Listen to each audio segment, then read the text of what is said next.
I am convinced that humans need to leave Earth and make a new home on another planet. To stay risks annihilation. It could be an asteroid hitting the Earth. It could be a new virus, climate change, nuclear war, artificial intelligence gone rogue. For humans to survive, I believe we must have the preparations in place within 100 years. त्यांचं हे भाकीत खरं होईल? पर्यावरणाच्या ऱ्हासाची मुख्यतः दोन कारण आहेत. एक निसर्गनिर्मित आणि दुसरं मानवनिर्मित. निसर्गनिर्मित कारणं ही आपल्या हाताबाहेरची, जसे की भूकंप, भूस्खलन, वादळ, अतिवृष्टी. पण मानवनिर्मित, विकासाच्या घोड्यावर स्वार होऊन त्याच्या टापाखाली आपण काय काय तुडवत चाललोय याचं त्याला भानच राहिलेलं नाही. प्रचंड वाढलेली लोकसंख्या आणि त्यांची पूर्तता करण्यासाठी चाललेले औद्योगिकरण, जंगलतोड, वायू, जल, मृदा यांचं प्रदूषण आणि याच्याही वर नैसर्गिक संसाधनांचा केला जाणारा अनिर्बंध वापर, खनिजे, जीवाश्म, पाणी. जर आपण पृथ्वीचा पण विचार केला तर एकूण जे पाणी आहे त्याच्या 97% खारं पाणी आहे, 97.2%. आणि 2.75% जे पाणी आहे ते आपल्याला अवेलेबल होत नाही. म्हणजे राहिलं किती तर अगदी 0.3% हे जे आहे ते फ्रेश वॉटर असतं. म्हणजे जे आपल्याला आपण पावसाच्या ह्याच्यातनं, तलावातनं, नद्यांमधनं जे अवेलेबल होतं ते. नद्या, तलाव, विहिरी, कूपनलिका यांच्याद्वारे उपसले जाणारे हे पाणी घरांमध्ये, शेतामध्ये, उद्योग क्षेत्रात आणि आता तंत्रज्ञान क्षेत्रातही मोठ्या प्रमाणात वापरलं जात आहे. तंत्रज्ञान क्षेत्रात? होय, तंत्रज्ञान क्षेत्रात, तेही डेटा सेंटरसाठी. डेटा सेंटर काय आहे? हा डेटा सेंटर, डेटा सेंटर हे प्रामुख्याने बऱ्याच गोष्टींच्यापासून बनलेलं असतं. त्यामध्ये हार्डवेअर असेल, सॉफ्टवेअर्स असतील, नेटवर्किंग असेल, आणखी याच्या व्यतिरिक्त जसे एसीज असतील किंवा बाकीचे जे हार्डवेअर आणि सॉफ्टवेअर कॉम्पोनंट्स आहेत या सगळ्यांच्यापासून डेटा सेंटर बनतं. तर ह्या डेटा सेंटरचं प्रामुख्याने काम काय असतं की आज आपण सकाळी उठल्यापासून प्रत्येक जे क्लिक करतो, म्हणजे एखादं सॉफ्टवेअर असेल, एखादं ॲप्लिकेशन असेल, तर ते ॲप्लिकेशन ओपन केल्यानंतर त्या आपल्याला लागणारी जी माहिती आहे तर ती माहिती कुठून येते तर ते डेटा सेंटरमधून येते. ओके. आणि हे सगळा जो डेटा ज्या ठिकाणी स्टोअर केला जातो तर त्याला आपण त्या एकत्रित त्याला आपण डेटा सेंटर असं म्हणतो. हेनरिक बोल फाउंडेशन, जर्मनी यांच्या नुकत्याच प्रकाशित झालेल्या वॉटर ॲटलास 2025 या अहवालातून डेटा सेंटरसाठी वापरण्यात येणाऱ्या पाण्यासंबंधी काळजी करणारी माहिती समोर आली आहे. ते डेटा सेंटर्स म्हणजे असतं काय? डेटा सेंटर्स म्हणजे आपण एक कॉम्प्युटर आपल्याला माहिती असतो, आपण वापरत असतो. त्या कॉम्प्युटरमध्ये हार्ड डिस्क असते, CPU असतो, ऑप्टिकल युनिट असतं आणि प्रोसेसर असतो. तर हे सगळे आपण असे घेतले, समजा 10 लाख हार्ड डिस्क्स आणि 10 लाख CPU एकत्र ठेवले, त्याला पॅरलल कॉन्फिगरेशनमध्ये जोडलं नेटवर्क कार्ड्सनी, तर एक डेटा सेंटर तयार होतो. आता हे सगळे कॉम्प्युटर जे असतात हे अर्थातच इलेक्ट्रिसिटीशी लिंक्ड आहे. त्याला इलेक्ट्रिसिटी ऊर्जा लागते. इलेक्ट्रिसिटी लागते म्हणजे तो सर्व्हर गरम होतो, तापतो, ते कॉम्पोनंट्स तापतात, त्यांना कूल करावं लागतं. कूलिंग सिस्टीम असतात. मग या कूलिंगमध्ये एक महत्त्वाचा भाग जो असतो, कुठलाही तुम्ही घेतला, समजा कूलर्स लावले किंवा AC लावले, तरी त्यांना पाणी हे या ना त्या प्रकारे लागतं. म्हणजे ACमध्ये डायरेक्ट पाण्याचा इनपुट जात नसला तरी AC चालवण्यासाठी जी ऊर्जा लागते, इलेक्ट्रिसिटी, ती मात्र जलविद्युत प्रकारातून आलेली असते. आणि दुसरं म्हणजे वॉटर कूल्ड सिस्टम्ससुद्धा असतात. तर जिथे वॉटर कूलिंग होत असतं तिथे म्हणजे वॉटर कूलिंगचा एफिशियन्सी रेट आणि ते सर्व्हर्स किती पाणी दिल्याने किती ऊर्जेचं डेटा सेंटर थंड राहू शकतं, याचे गणितं काही आहेत. आणि त्याचा एफिशियन्सी रेट अर्थातच म्हणजे वेगवेगळ्या कंपन्यांमध्ये, वेगवेगळ्या डेटा सेंटर्समध्ये वेगळा असतो. कृत्रिम बुद्धिमत्ता म्हणजेच आर्टिफिशियल इंटेलिजन्स आणि इतर संगणकीय सेवांमध्ये वाढत असणारा ऊर्जा आणि पाणी वापर ही नवीन पर्यावरणीय समस्या आता आपल्यापुढे उभी आहे. या क्षेत्रात 3 टप्प्यात पाणी वापरलं जातं. पहिला, तांत्रिक उपकरणे निर्मितीसाठी लागणारे पाणी. दुसरा, डिजिटल व्यवस्था सतत चालू राहावी म्हणून वीज निर्मितीसाठी लागणारं पाणी. आणि तिसरा, या प्रणालीचा डेटा ज्या ठिकाणी साठवला जातो त्या ठिकाणच्या हार्डवेअर सिस्टीमला योग्य तापमानावर थंड ठेवण्यासाठी मोठ्या प्रमाणात वापरलं जाणारं पाणी. धक्कादायक म्हणजे शीतकरणासाठी वापरलं जाणारं हे सर्व गोड पाणीच असावं लागतं. जे वापरताच त्याचं 80% बाष्पीभवन होऊन जातं आणि उर्वरित पाणी सांडपाणी म्हणून सोडण्यात येतं. AI अल्गोरिदमिक सिस्टीम ही जनरल प्रोग्रामिंग नव्हे तर मशीन लर्निंगद्वारा निर्णय घेते, ज्याच्यासाठी तिला डेटा सेंटर्समध्ये साठवलेल्या प्रचंड डेटाचा आधार घ्यावा लागतो. आता हे आकडे पहा. 20 गुगल सर्चमध्ये 10 मिलीलिटर पाणी खर्च होते. 20 ते 50 प्रश्नांची उत्तरं द्यायला चॅट जीपीटीला अर्धा लिटर पाणी लागतं. एक इमेज जनरेट करण्यासाठी AI 5 ते 50 लिटर पाणी वापरतं. एका बिटकॉइन व्यवहारात वापरले जाणारे पाणी हे अख्खा स्विमिंग पूल भरेल इतकं असतं.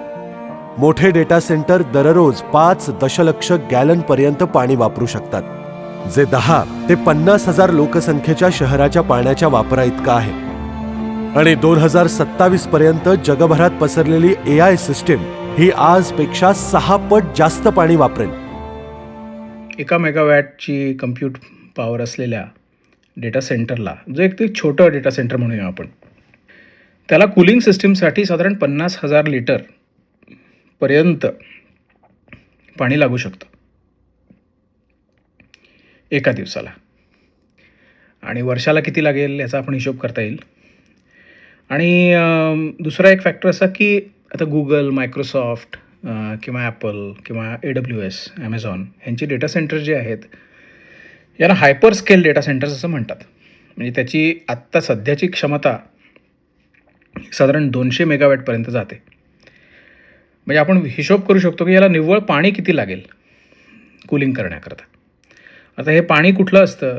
पाणी हे गोडं पाणी लागतं. म्हणजे याला खारं पाणी समुद्राचं मी घेतलं आणि दिलं असं चालत नाही, कारण त्याचे कूलिंग फॅक्टर्स बदलतात. त्याच्यामुळे environmental and energy study institute या संस्थेच्या वेबसाईटवर असणारा मिगेल यानेज बार्नवो यांचा लेख तर याबाबतीत अधिकच माहिती देतो. आणि फक्त पाणीच नाही, तर या डेटा सेंटर्समधून अधिक प्रमाणात वापरली जाणारी वीज आणि तिथून उत्सर्जित होणाऱ्या कार्बनकडेही आपलं लक्ष वेधतो. 2023 साली दक्षिण अमेरिकेतील उरुग्वेत तीव्र उष्णतेमुळे दुष्काळी परिस्थिती निर्माण झाली होती. अशा अवस्थेतही तिथे डेटा सेंटरसाठी पिण्यायोग्य पाणी वापरलं गेलं, ज्यामुळे लोकांच्यात प्रचंड असंतोष पसरला आणि त्यांनी या विरोधात निदर्शनं केली. चिलीमध्येही अशाच प्रकारची निदर्शनं झाली. तेव्हा प्रशासनाला काही प्रमाणात या डेटा सेंटर्सवर निर्बंध लावावे लागले. अमेरिकेतील उत्तर व्हर्जिनिया हे तर डेटा सेंटर्सची जागतिक राजधानी म्हणून ओळखलं जातं, जिथे 300हून अधिक डेटा सेंटर्स आहेत. या उत्तर व्हर्जिनियातील सर्व डेटा सेंटर्सनी 2023 मध्ये जवळपास 2 अब्ज गॅलन पाणी वापरलं, जे 2019च्या तुलनेत 63% जास्त होतं. उष्णकटिबंधीय देशातील डेटा सेंटर्सना तर हार्डवेअर सिस्टीम योग्य तापमानावर थंड ठेवण्यासाठी याहीपेक्षा अधिक पाणी लागेल. आणि भारत हा एक उष्णकटिबंधीय देश आहे. भारत सरकारच्या नॅशनल इन्फॉर्मेटिक्स सेंटर या वेबसाईटनुसार भारतातील पहिले नॅशनल डेटा सेंटर 2008 मध्ये हैदराबादमध्ये सुरू करण्यात आले.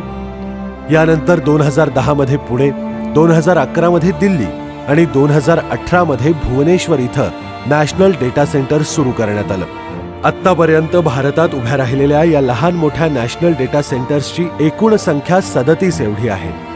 आता तर AI क्षेत्रातील इथली गुंतवणूक मोठ्या प्रमाणात वाढत चालली आहे. ब्रुकफिल्ड, रिलायन्स इंडस्ट्रीज आणि अमेरिकन डिजिटल रियाल्टी यांचा संयुक्त उपक्रम असलेल्या डिजिटल कनेक्शन कंपनीकडून 2030 पर्यंत आंध्र प्रदेशात 1 गिगावॅट क्षमतेचे डेटा सेंटर उभारले जाणार आहे. या डेटा सेंटरसाठी अंदाजे 98,000 कोटी रुपये इतकी गुंतवणूक केली जाणार आहे. जेफ्रीजच्या एका क्षेत्रीय अहवालानुसार भारतातील डेटा सेंटर उद्योग मोठ्या विस्ताराच्या मार्गावर आहे. 2030 पर्यंत या क्षेत्रातील एकूण क्षमता 5 पटीने वाढून ती 8 गिगावॅट पर्यंत पोहोचण्याचा अंदाज आहे. अंदाजे $30 अब्ज गुंतवणूक देणारे हे क्षेत्र AI आणि क्लाउड टेक्नॉलॉजी वाढीला चालना देणारे असणार आहे. आपला महाराष्ट्र देखील अशा गुंतवणुकीत मागे राहिलेला नाहीये. महाराष्ट्र में हजारों करोड़ रुपए का निवेश आ रहा है. इंफ्रास्ट्रक्चर के क्षेत्र में महाराष्ट्र को बड़ा बूस्ट मिलने वाला है. अदानी ग्रुप ने जहां एक तरफ 50,000 करोड़ निवेश कर डेटा सेंटर बनाने के लिए एकनाथ शिंदे सरकार के साथ MOU साइन किया है। आज मला हे सांगताना आनंद वाटतो की देशाची 60% डेटा सेंटर कॅपॅसिटी ही एकट्या महाराष्ट्रात उभी राहिलेली आहे. आज त्यांच्यासोबत आपला अजून एक करार झालाय. जवळपास ते आता 20,000 कोटी रुपये डेटा सेंटर, लॉजिस्टिक्स आणि सगळ्या वेगवेगळ्या गोष्टींमध्ये महाराष्ट्रामध्ये ते इन्व्हेस्ट करणार आहेत. इथला बहुसंख्य भाग पाण्याच्या टंचाईने ग्रस्त असला तरी तहानलेले डेटा सेंटर्स इथे येऊ घालतायत. हां, या डेटा सेंटर्समुळे नवा रोजगार निर्माण होईलही, मात्र रोजगाराची आवश्यकता असलेला मानव वंशच नसेल तर. आणि इथं काय फक्त मानव वंशाचाच प्रश्न आहे, बाकीची ही जैवविविधता आहेच की. जल है तो कल है, पाणी जीवन आहे, पाणी अडवा, पाणी जिरवा. अहो, पण अडवण्यासाठी पाणीच उरलं नाही तर. पाणी नसेल तर आपण जगू शकणारच नाही, कारण राहणार कसं आपण. पाण्याची आपली रिक्वायरमेंटच पूर्ण होणार नाही आणि आपण एक वेळ अन्नाशिवाय राहू शकतो, खरं पाण्याशिवाय आपण किती जास्तीत जास्त 6 किंवा 7 तास राहू शकतो. त्यानंतर पाणी आपल्याला पाहिजेच. त्याच्यामुळे जीवसृष्टी पूर्णच धोक्यात येईल. पाणी तर पाहिजेच आणि निसर्ग आपल्याला पाणी देतोय, म्हणजे पावसामुळे आपल्याला पाणी मिळते, म्हणजे ती आपल्याकडे सोय आहे. आपल्याला कुठूनही ते आउटसोर्स करावं लागत नाही आहे. पण आपण मात्र त्या निसर्गावर अन्याय करतोय. ते जे पाणी आहे ते व्यवस्थित न वापरता अनिर्बंध वापर करून त्याचा तोटा होईल ह्याकडेच आपला जास्त कल आहे. नोकियाची मोबाईल ब्रॉडबँड आणि ट्रॅफिक इंडेक्स 2025 मधील ठळक आकडेवारी सांगते की भारतात 2024 मध्ये 29 कोटी 5G मोबाईल युजर्स होते, जे 2028 पर्यंत 77 कोटी इतके होतील. हे महिन्याला सरासरी प्रत्येकी 40 GB डेटा वापरतात, जे पुढे 6G आल्यानंतर वाढत जाऊन प्रत्येकी 50 GB पर्यंत डेटा वापरतील. हे आकडे फक्त मोबाईल युजर्सचे आहेत. इतर वायरलेस आणि वायरलाईन युजर्सचा यात अद्याप समावेश केलेलाच नाही. आणि याहीवर म्हणजे आपण जर जगभरातील डेटा युजर्सचा विचार केला तर ते किती डेटा वापरत असतील आणि यासाठी ते किती पाणी आणि ऊर्जा खर्च करत असतील याची थोडीशी कल्पना करा. हे पाणी खूप महत्त्वाचं एवढ्यासाठी आहे की पृथ्वीवरचा कुठलाही जीव हा पाण्याशिवाय जगू शकत नाही. वनस्पती असतील त्यांना पाण्याची गरज आहे, प्राण्यांना पाण्याची गरज आहे, पक्ष्यांना पाण्याची गरज आहे. कोणताही जीवसृष्टीतला घटक हा पाण्याशिवाय जगू शकत नाही. ही सगळ्यात महत्त्वाची बाजू आपण समजून घेतली पाहिजे. आता हे पाणी पाऊस दरवर्षी आपल्याला स्वच्छ करून देतो. ते पाणी आपल्याकडे येतं. आपण पुढे त्या पाण्याचा कसा वापर करतो आणि त्याला कसं सुरक्षित ठेवतो हा भाग खूप महत्त्वाचा आहे. पाणी जीवनावरती किती परिणाम करतं ह्याचा जर शोध घ्यायचा आपण प्रयत्न केला तर आपल्या जगण्यातल्या दररोजच्या मूलभूत गरजांच्या मध्ये तर पाणी आहेच, पण तिथपासून स्वच्छता असेल, आपलं डेकोरेटिव्ह लाईफस्टाईल असेल, गाडी चालवायची असेल तर तिच्यासाठी कुलंट आणि काच साफ करण्यापासून सगळ्या गोष्टीसाठी प्रत्येक ठिकाणी पाणी हे महत्त्वाचं आहे. मात्र पाण्याचा वापर एक निसर्गातलं संसाधन आहे ते, आणि हे संसाधन सगळ्या घटकांच्यासाठी आहे, कारण सगळ्यांनाच पाणी गरजेचं आहे. मात्र माणूस पाणी ते ओरबडतोय आणि या ओरबडण्यातून मग अनेक समस्या निर्माण झालेल्या आहेत. आपण तंत्रज्ञानाच्या अशा पायरीवर उभे आहोत जिथून खाली उतरणे किंवा मागे फिरणे हा मानव वंशाचा पराभव समजला जाईल. तेव्हा एक पाऊल मागे घेणंही आपल्यासाठी अवघड होऊन बसलंय. मात्र यातून मार्ग काढावाच लागेल. ज्यावेळी एखादं संकट निर्माण होतं त्याच वेळी त्याला थोपवण्याचे काही मार्गही निर्माण होत असतात, पण दुर्दैवाने काही वेळा हे मार्ग तोकडे असतात. या डेटा सेंटर्सची तहान कमी करण्यासाठी विशेषज्ञ काही प्रयोग करतायत. ज्या प्रकारे हा प्रॉब्लेम जटिल झालेला आहे त्याच प्रकारचे अत्यंत टेक्निकली जटिल असे उपाय याच्यावरती विचार सुरू आहे जगामध्ये. ते कोणते उपाय आहेत तर एक तर अंडर सी डेटा सेंटर्स, म्हणजे एक पूर्ण डेटा सेंटर समुद्राच्या खालीच उभं करायचं, कारण जिथे टेम्परेचर्स खाली कमी असतात, त्यामुळे तापण्याची प्रक्रियाच मुळात स्लो होईल. हा एक पर्याय आहे.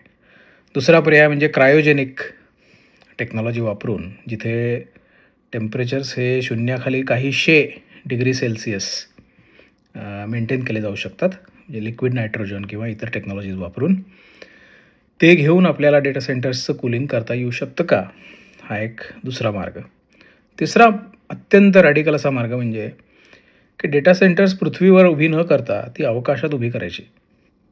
म्हणजे अवकाशात दोन्ही प्रकारचे एक्स्ट्रीम्स आपल्याला पाहायला मिळतात. म्हणजे जिथे आपण उजेडात असतो, म्हणजे उजेडात जो भाग अवकाशाचा आहे, उपग्रहाच्या म्हणूया, तिथे टेम्परेचर 120 डिग्री सेल्सिअसपर्यंत जातात किंवा जास्त.